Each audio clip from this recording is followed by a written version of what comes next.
The Whisper Man. The town of Merrick, Nebraska, had one rule whispered from parent to child for generations. If you hear whispering at night, don't answer.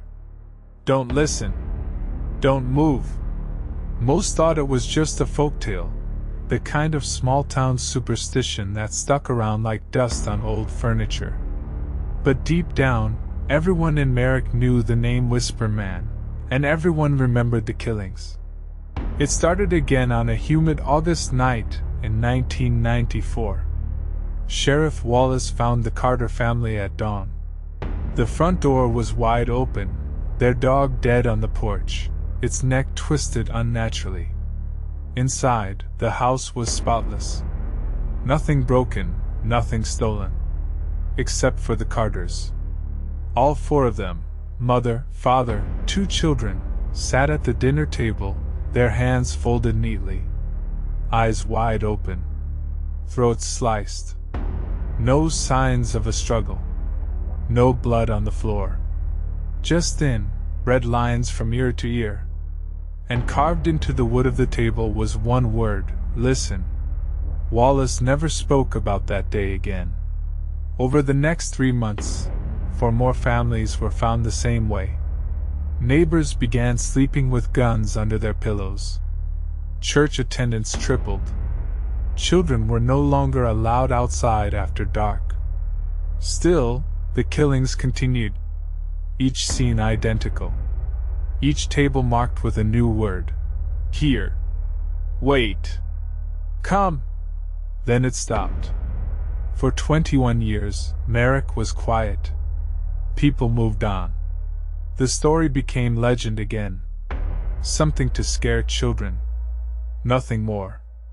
Until July 16, 2015. Emily Rhodes had moved to Merrick for peace. She was a writer, a widow, and tired of city noise. Her new home was an old farmhouse at the edge of the woods. She found it charming, quiet, the kind of place where you could hear your own thoughts. And on her 3rd night, something else. She was writing in the living room when the whispering began. Soft, like wind through leaves. Emily. She froze. Looked outside. Nothing but trees. Then again, closer now. Emily, come see. The voice was male. Gentle. Almost kind. She turned on every light in the house. Locked all the doors. Sat in the corner of her bedroom with a knife in hand. The whispering stopped around 3 a.m. The next morning, she told her neighbor Clara. Clara turned pale. "You heard him, didn't you?" she said. "The Whisper Man." Emily laughed it off. Until she found the word "soon" scratched into her front door. That night, she left every light on. Every window shut. The whispering returned. Emily. She covered her ears. Played music. Tried everything. Still, it came. "I see you." The next morning, Emily drove straight to the sheriff's office. But Wallace was long dead, and the new sheriff, a young man named Tiller, didn't believe in ghosts. "Probably some neighborhood kids messing with you," he said. "We'll send someone by to take a look." No one came. 3 nights later, Emily disappeared. Her car was still in the garage. Her phone on the nightstand. The front door wide open. On her kitchen table, written in fresh blood, was the word "now." Sheriff Tiller couldn't explain it. No signs of forced entry. No prints. No blood anywhere else. Just the table. And silence. He reopened the old files. The Whisper Man killings were never solved. No suspects. No pattern. But one detail stood out.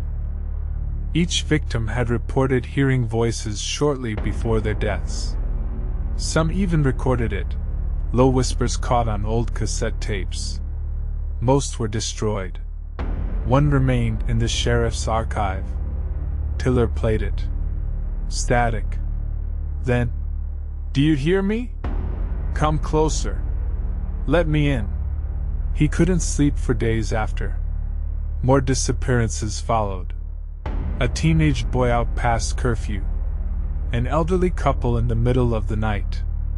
Always the same calling card, a word etched in wood, glass, or flesh. Below.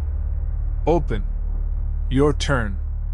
Desperate, Tiller contacted Sarah Yates, a criminal psychologist who specialized in cult behavior and unsolved murders. She arrived with boxes of notes and a determined glare. After reviewing the case, she said, "This isn't random. He's not a ghost. He's real. He plays games. Psychological ones. He breaks people before he kills them." "And the voices?" Tiller asked. "He whispers. That's the hook. Once you hear him, he's already inside." They traced the pattern of disappearances and realized something chilling. It moved in a circle, closing in on the center of Merrick. Something was coming. On October 31st, Halloween night, the entire town went dark. Power outage. At 1:11 a.m., every phone in Merrick received a single notification. No number. Just text. "Can you hear me?" By sunrise, 10 more people were missing, including Sheriff Tiller. Sarah was one of the last to leave. She found his office door ajar, the word "behind" scratched into the wall. His recorder still ran, capturing the last thing he ever said. "I hear him now." Sarah took the files and vanished into hiding. Rumors say she's still searching, still trying to find him. Others say she did find him. And now she whispers too. People in Merrick don't talk about the Whisper Man anymore. But the rule still stands. If you hear whispering at night, don't answer. Don't listen. Don't move. Because the Whisper Man is always listening. And once you hear him, he never stops. Thank you for watching, but beware, some stories never truly end.